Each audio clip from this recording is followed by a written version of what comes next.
What's cracking, everybody? Welcome back to the channel. New video. Before I go any further in the video, do me a favor and check out Food and Fallon's brand new video that just dropped. I think he's at the Buttercup Cafe in Oakland. You know, Figgy's everywhere. Nationwide. About to be worldwide.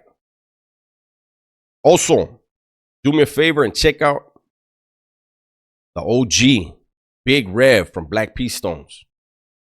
He's got a new channel called Street Gospel. It may be hard to find. And if you can't find him, can't find his channel, do me a favor. Go to yesterday's video. Press play. Watch every commercial. Hit the like button. Nah, but no, go ahead and press play and you're going to see a link that's going to pop up in this corner over here, right here somewhere, right? Probably right there. And it's going to have a link to his channel. Just click on that and it'll go straight to his channel. Show him support. Subscribe to the channel if you haven't already and let him know that Dub sent you. And do the same for Fig. If you haven't subscribed already, apparently I can't talk. If you haven't subscribed already, go over there, check him out. Let him know Dub sent you. Appreciate you. Also want to say that I don't know.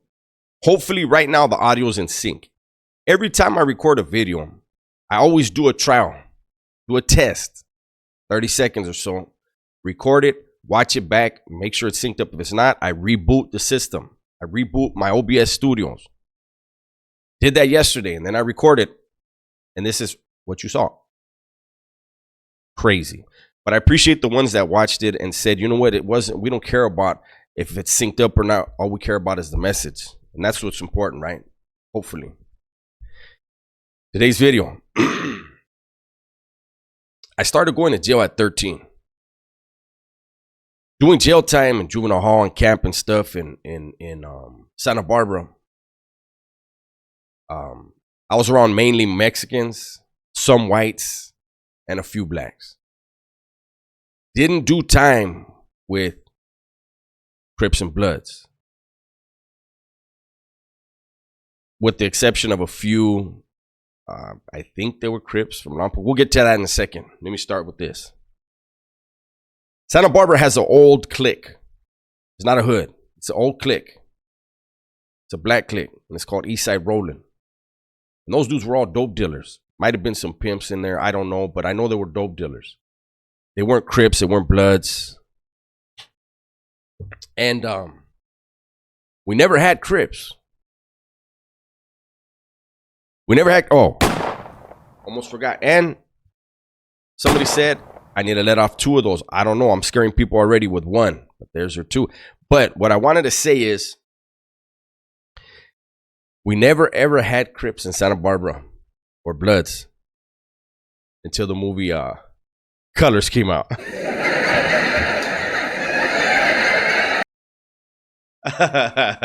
All of a sudden, dudes that we grew up with, they were wearing the Chicago Bears hats, the dark blue ones with the red C, right? And when we asked them, like, where you from, eh? I remember Hoover, East Coast, what? And we're like, but you were born right here, like a few minutes away, out of hospital. And you like went to school with us the whole time. When did you go? Did you take a vacation? Can you name us a street? Yeah, Hoover Street. Fool, name another one. Motherfucker could have named another one and we don't know. We're from Santa Barbara. We're like, damn, maybe somehow he is from there.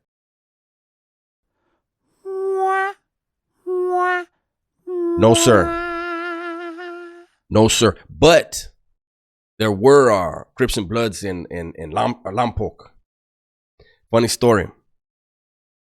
When the Crips and Bloods blossomed in Lompoc, they started calling Lompoc Lompton.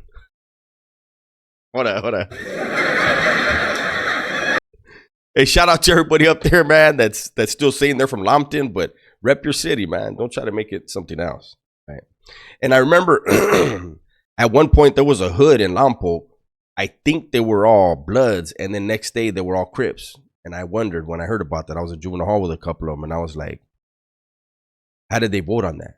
And did the guys right here, did they get to vote? Through the mail-in ballots? How did it happen?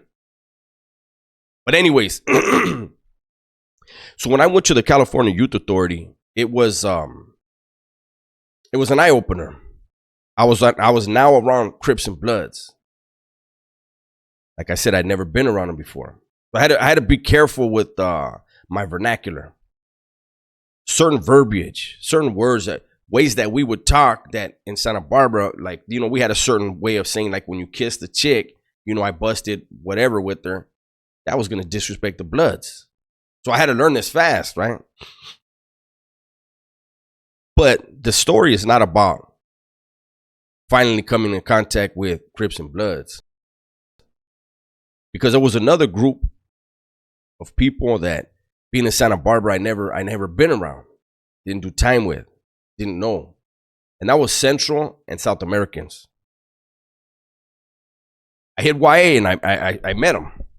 And it was, obviously, it was the Vatos from MS. At that time, when I entered the California Youth Authority, MS was not MS-13. They were MS Stoners. They had long hair. They liked that heavy metal music. They were rockers. The MS-13 thing came around 1992 for a reason. Another channel can tell that story if they want. People would probably be interested. So there you go. Whatever content creator saw this first, put it out there right now. You get views. MS is huge. But in YA, the Vatos from MS, for the most part, they used to say straight out, man, we ain't Mexican. We don't follow your rules. Like, we were like, what? Now, there would, YA had Ramflas. So there would be dudes that were from MS that were in a certain Ramflas with homies and shit. But if you had 3, 4, 5 dudes from MS on a dorm on your compa, they were going to run together. They were not going to run with the Mexicanos and follow the Mexicanos' rules. That's what they would say. And we used to tell them, you want to talk that shit? I did a video about this, but I'm going to recap it right here. We used to tell them, you talking that shit, wait till you go up north. Tell them Vatos from up north, the Raza from up north. Tell them that even though you're from you're from LA County, that you guys do your own thing. And see if they believe you and how they feel about it. So I was in Paso with this guy. I'm going to say his name. I don't think I said it the first time. I'm going to say it this time just because it's easier and it's nothing major. Yogi from MS. Little skinny dude, man. He was in Paso with long ass, dirty hair. His clothes. I mean, he looked like a damn stoner. Like, how you look like that in YA? But he did it. He pulled it off. He mastered it. He was a cool little dude, but he was on that trip. I ain't Mexican. I do my own program. Okay. He turned 18. At this time, you had to be 18 or over to go to Preston. It changed later. Once Chad opened, they made Preston a juvenile facility. But at this time, it was still an adult YA. He got in some trouble in Paso. He was 18. They shipped him up to Preston. Unfortunately for him, he landed at a time where the Raza from Northern California had already made up their mind. The Southerners that were on their dorm, in their compa, had to go. Yogi landed at that time. So in the middle of the night, the Raza from Northern California moved. Boom. They were ready. They were prepared. They had weapons. And they're thrilling Vatos from down south. Only like 5 of them in the unit. And there's like 30, 40 Vatos from up north. Complete reverse of the CDC, right? And they didn't care about Yogi being from MS and not being Mexican. They were razoring his face up. 2 of the homies fought their way over to him. At that point, he was already on the ground. Dudes were on him, cutting him up. And these 2 dudes, one of them I remember, I knew him well from Paso as well as YTS. His name was Dude from Westside Banning. I believe he's from the Westside. Dude from Banning. Him and another homie fought their way over there, stood over him. Yogi laying on the ground, bleeding like a motherfucker. He's in between their legs. They're leaning on each other back to back, and they're just chunking them. They're chunking them. They're not winning. but they're keeping him alive. So I go to YTS. I get kicked out of Paso. I go to YTS. And by the way, when we heard, everybody heard about it. Everybody in Paso heard about it, and we told them about this because they were the ones that told, hey, fuck, hey, they got Yogi. And we're like, what we tell you? Go ahead and play that shit. You're different. And then you get up there. Why is he alive? Because the Mexicanos went over there and said, that's a homie. They helped him. So I go to YTS. Lo and behold. Remember, we always got to think of Johnny when we hear the lo and behold. Lo and behold. There's Yogi. How long do you think Yogi's hair was when I met him in YTS? This long. He had his shirt 3/4 sleeved. He had his pants creased down, baby cuffs. He said, I'm a homie. Scars all over his face. He said, I'm a homie. I'm alive because of the homies. I'm a homie for life. So that's when I started getting around Central and South Americans. And this story basically is not going to be a long one. That took up the majority of the video, I believe. But what I do want to say is this. I have met a lot of solid vatos that were from Guatemala, Honduras, El Salvador, Belize, whatever. But I have to admit, and I don't know if anybody else knows this, like outside of the raza from Southern California, but the Mexicanos have bullied Central and South Americans in prison since prison started. Since we started doing time together, myself, I've said, I don't like the term upstaters. The raza, well, I'm going to use that term because it's easier in the story, right? Me being from Santa Barbara, I always had to have a chip on my shoulder because the vatos from Los were always like, you vatos up north, and let's get down there. Hey, you vatos are way up. Let's get down there. I had to fight a lot. And because of that, I had compassion, I guess you could say, for vatos that were the upstaters, the Central Americans, South Americans.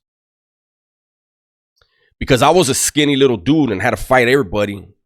Didn't have to, but I didn't want to put up with that. Oh, you 13 and a half. Let's go. Let's see. I'll whoop your ass for that though. Right? And so I was one of the guys that I didn't look at him like, oh, he ain't Mexican. But you would hear that a lot. I met Central Americans, homies, that would have conversation with me, and they would say straight out, like, I hate Mexicans. Like, no disrespect, homie, but I hate you vatos, eh?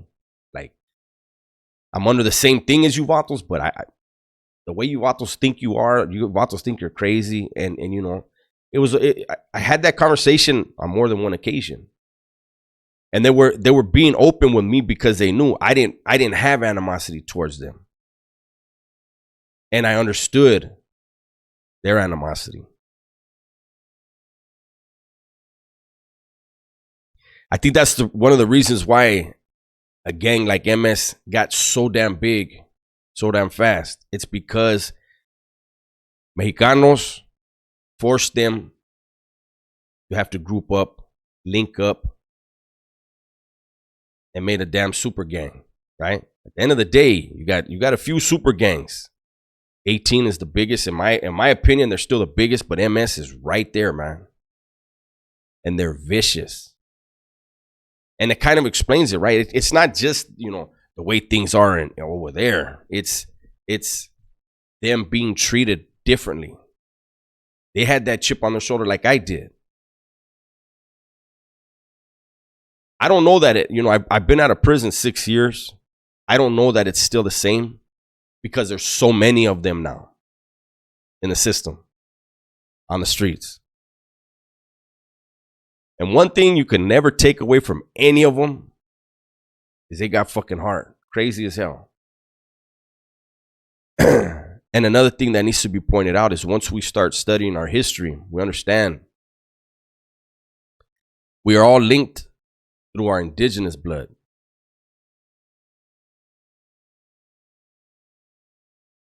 Maybe different Europeans settled different parts where you have, like in Brazil, the Portuguese settled that. Most of it over here is Spain. But that's irrelevant because the bind that ties everybody is that we're the original inhabitants of this continent. And it's that indigenous blood that keeps us together. I know I'm probably losing a lot of people. They're like, where's Dubs going with this? And I just wanted to acknowledge the South Americans, Central Americans, and admit what we've all known, that Mexicanos have been bullies. When people talk about racism, that's fucked up when you have racism within your own damn people, though. You know what I'm saying? Where you would have other, and then just because he was Salvadorian or he was a Chapin or whatever, right?